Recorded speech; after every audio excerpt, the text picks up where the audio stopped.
Olá, meus amigos, muito boa tarde. Começando esta semana, a segunda-feira aí, que bom. Quero cumprimentar a todos que nos acompanham todas as tardes de Assis Brasil, a Foz do Breu, como eu costumo dizer, Muito obrigado, pessoal de Santa Rosa, pessoal do Jordão, que aqui e acolá está mandando também uma mensagem, acompanha uns pelas parabólicas, redes sociais, TV aberta. Sei que a gente está em todo o Acre nesse horário. É um programa antigo, de tradição, e a gente tem feito aqui um debate político, trazido muitas informações em várias áreas que você sabe muito bem disso. Então, quero agradecer você que está fidelizado com a gente aqui no Gazeta Entrevista. E a nossa convidada de hoje é a deputada Michele, para a gente iniciar a semana. Michele Melo está no PDT e ela tem desenvolvido uma luta em defesa das mulheres, claro, em especial, como também de outras áreas do governo ou da população mesmo. Mas a questão do feminicídio, do abuso sexual, ela tem feito um enfrentamento direto. Deputada Michele, boa tarde, bem-vinda. Boa tarde, obrigada. Tudo bem? Muito obrigada.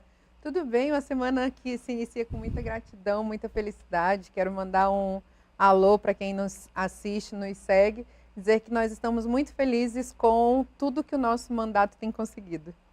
Bom, o Acre está ainda na questão do feminicídio, O governador esses dias se manifestou, mas a senhora também já tem um projeto que foi votado, foi aprovado e foi sancionado, Sim, sim. E ele, com certeza, vai fazer a diferença, Com certeza. Olha, Astério, muitos projetos foram colocados no final de 2024 e sancionados agora pelo governador Gladson Cameli. E eu me atrevo aqui a falar para a população que eu tenho plena convicção de que nunca no Acre tantas leis para o enfrentamento, o combate à violência doméstica, elas existiram. Então, no tempo que eu estou de mandato, desde 2023, nós já aprovamos 3 leis, sancionamos 3 leis juntos com o governo para o enfrentamento da violência doméstica, mais 3 leis que eu relatei que são de cunho de violência doméstica. Ou seja, hoje, em pleno 2025, nós temos aí pelo menos umas 6 leis como marco histórico do enfrentamento ao combate à violência contra a mulher. A senhora também é médica, E sabe, tem a percepção que a senhora tem da sociedade, é claro, um médico é bem diferente de quem não tem a mesma visão. Mas o que é que pode ser feito para ir além das leis, para a gente combater a misoginia, o preconceito, o ódio por questões de gênero? O que é que deve ser feito pela sociedade, pelo governo, pelas instituições, para ir além das leis, deputada? Eu estava agora justamente em São Paulo, num fórum com algumas mulheres que têm mandato no Brasil afora, entre elas a deputada Tabata Amaral, falando sobre a violência contra as mulheres e a violência a violência política que existe de gênero.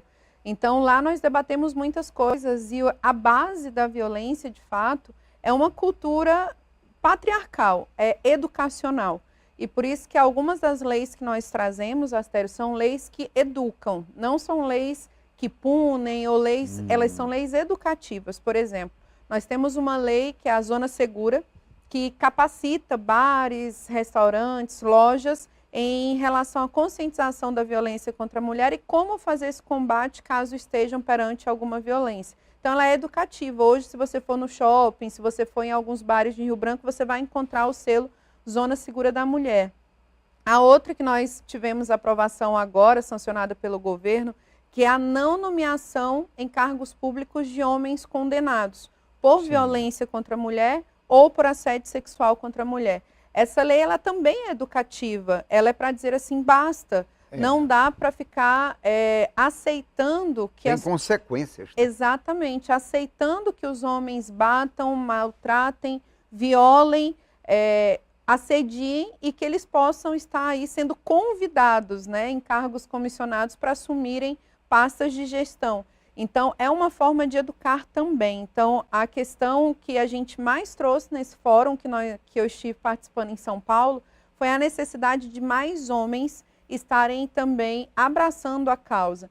porque é muito fácil a gente, mulher, falar de algo que nos acontece. Sim. Mas falamos de algo para a maioria dos homens que estão aí ocupando os espaços de poder há muito mais tempo do que nós. Então é necessário que façam como o governador Gladson fez, abrace a causa, diga não ao feminicídio, para que a gente possa realmente falar não só de mulher para homem, mas de homem para homem, né? que já basta da gente estar fazendo isso com as nossas mulheres. Eu trouxe recentemente aqui no Gazeta Entrevista a Mardia Uchaua, que é uma secretária, né, de assistência social, e ela estava falando que o ser mulher sofre ataques de misoginia. Ela própria, secretária estadual da mulher, sofre ataques via redes sociais e internet. Que loucura, né? Nós sofremos ataques por tudo. Não é fácil ser uma mulher em cargos de poder, uma mulher na política, fazendo política. A gente sofre ataques pela forma de se vestir, pela forma de falar. Se somos muito incisivas, somos briguentas. Se defendemos a nossa causa, nós somos contraditórias. Então, há uma série de ataques. Não é fácil estar nessa posição, mas é algo que vale a pena lutar. Quando eu vejo crianças, por exemplo, outras mulheres que sentam comigo, quando eu vou conversar com alunas, quando eu vou conversar com crianças, elas dizem: ah, Michele, eu quero ser como você quando eu crescer, eu quero ser prefeita, eu quero ser governadora, eu quero ser deputada. Você está inspirando uma nova geração. Sim, esse é o legado. Esse é o legado. Você está inspirando, você está mostrando um novo caminho. E eu tenho certeza que atrás de mim virão muitas outras mulheres, muitas outras Micheles, e o caminho vai ser mais fácil para elas. Deputada Michele, a gente vê, vamos tomar como exemplo a Câmara Municipal de Rio Branco, a senhora foi vereadora, também esteve lá, muito combativa, né? E hoje está na Assembleia Legislativa e hoje tem uma coluna do AC 24 Horas trazendo uma coisa interessante, que pouca gente reflete sobre isso, que é uma mulher não ter ocupado ainda a presidência da Assembleia Legislativa, né? É verdade. E a minoria ali, você nem fala, né? Que a mulher é minoria, né? Nós temos 3 mulheres no... Entre 24 homens, são 3 mulheres. 3 mulheres apenas. E assim, Astério, não é fácil. Eu fui a primeira mulher escolhida para ser líder do governo em 2023. Me lembro. Foi uma tarefa muito árdua, muito difícil. Há muito ainda a se construir em relação a respeito à mulher dentro do governo. Isso é algo que, em várias etapas que eu estou, vários locais que eu estou debatendo, eu falo. Foi uma fase muito difícil, não foi uma fase nada fácil. Uma fase psicologicamente bem, digamos assim, abusiva, por assim dizer. Mas nós precisamos que os caminhos eles sejam caminhos um pouco mais fáceis, né? Que não haja tanta diferença entre mulheres e homens. E há, inclusive, pesquisas, quem quiser dar um Google, há estudos que mostram que um parlamento com mais mulheres, ele é um parlamento que mostra uma sociedade mais justa, mais igualitária. Há estudos que mostram que quando as mulheres chegam nos cargos de poder, elas são menos corruptas e elas trabalham mais políticas de cuidado, educação, saúde, criança, idoso. Então, a gente traz essa esfera do cuidado. Eu dizia no fórum que eu participei em São Paulo, junto com a deputada Tabata Amaral, que não é uma questão de homens e mulheres serem diferentes. É uma questão de valorizar a nossa forma de fazer política. Sim. Uma política realmente de cuidado. Por exemplo, a lei que hoje existe dentro do município de Rio Branco para proteção aos órfãos do feminicídio, fui eu que trouxe. Essa lei da não nomeação de cargos comissionados que tem condenação de assédio sexual, ela nasceu de um fato que aconteceu dentro da Câmara Municipal. Sim, então, que a vereadora Elzinha apresentou, né? Uma servidora da Câmara, ela foi até a Justiça falar que sofreu assédio sexual. A vereadora Elzinha apresentou e nós juntas, nós conseguimos trazer para o Estado onde foi sancionado. Então, veja, são as mulheres se unindo para poder fazer acontecer algo que talvez os homens não veriam, que talvez eles não estivessem aí. Daí a necessidade da gente ter a nossa representatividade feminina e, se Deus quiser, um dia ter a presidência da Assembleia Legislativa mulher, uma governadora mulher, também temos que correr atrás. Tá aí, né? Tem uma que está, aliás, para o Senado tem uma e para o governo também, pelo menos está no tabuleiro, que a gente chama, né? Temos que ter. Tem mulheres aí. E é interessante, deputada Michele, que a maioria dos eleitores no Acre, eleitoras, são mulheres, e no Brasil também. Então, assim, há uma disparidade entre as mulheres serem maioria das eleitoras no país e terem minoria nos parlamentos. Mas isso tem um porquê. Sim. Veja, para você falar de política, você precisa de tempo, você precisa de disponibilidade de tempo.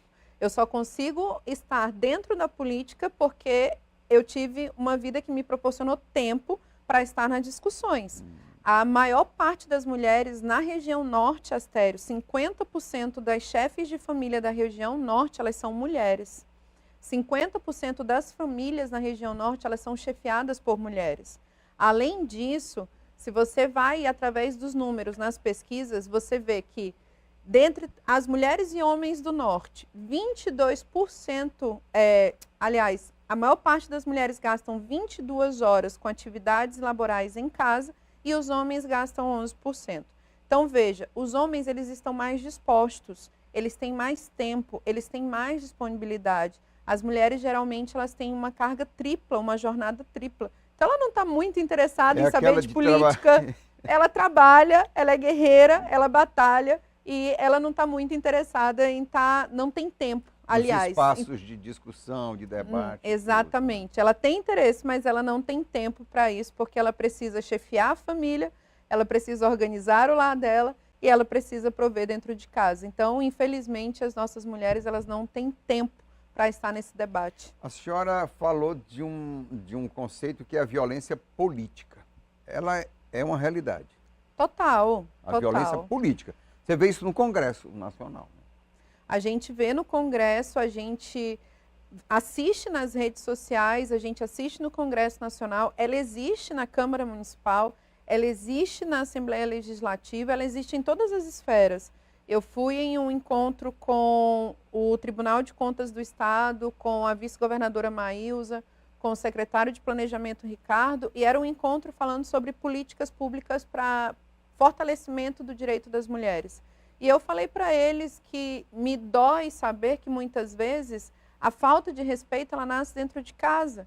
A gente viu aqui, não é segredo para ninguém, a imprensa inteira ela colocou em debate às vezes que a deputada Socorro Nery, ela foi desrespeitada no próprio partido. Sim, às vezes que a vice-governadora... As conversas de WhatsApp vazaram, né? Às vezes que a vice-governadora Maílza também foi desrespeitada dentro do seu próprio governo.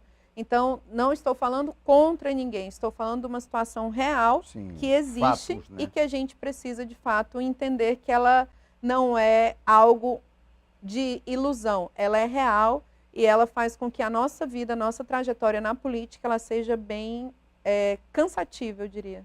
A secretária Márdia, na entrevista, ela é muito incisiva, ela diz, às vezes as pessoas não gostam de mim porque eu falo o que tem que falar. Exatamente. E ela disse, não se combate violência doméstica com oração.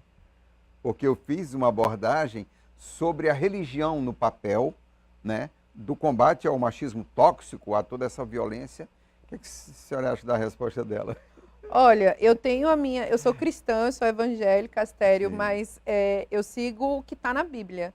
E na Bíblia ele diz que o homem ele precisa tratar a sua esposa com atitudes nobres, para resumir, né? Sim. Com atitudes nobres, com cuidado e proteção.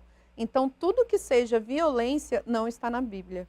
Tudo que seja o homem violentar, ou assediar, ou abusar, não é o que está escrito. Então, há uma deturpação da religião, digamos assim, daquilo que está na palavra. Sim. Então, a palavra de Deus diz que o homem tem que cuidar, digamos assim, da mulher, assim como Jesus cuidou da sua igreja. Exatamente, a responsabilidade do homem é maior até, né? Maior até. Então, se a gente for olhar a luz da palavra de Deus... Amai as vossas mulheres como Cristo amou a igreja, que deu a vida por ela. E deu a vida por elas. Tudo, e né, não tirar a vida delas. Não tirar né? a vida disso. Então, a gente precisa realmente ler o que está ali. E eu acredito que a religião, Astério, eu acredito que as igrejas elas têm um papel fundamental nesse sentido, principalmente aqui no Acre, nós temos a maioria de cristãos e a gente precisa trazer essas instituições para esse debate, que eu tenho certeza que lá dentro das igrejas eles conseguem chegar ao coração dos nossos homens e que eles amem as suas mulheres assim como Cristo amou a igreja.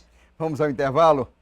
A gente vai para o intervalo e voltamos daqui a pouquinho saber da deputada Michele sobre partido, sobre 2026, quais são os seus sonhos e os projetos, porque você sabe que a eleição está bem aí. Voltamos já.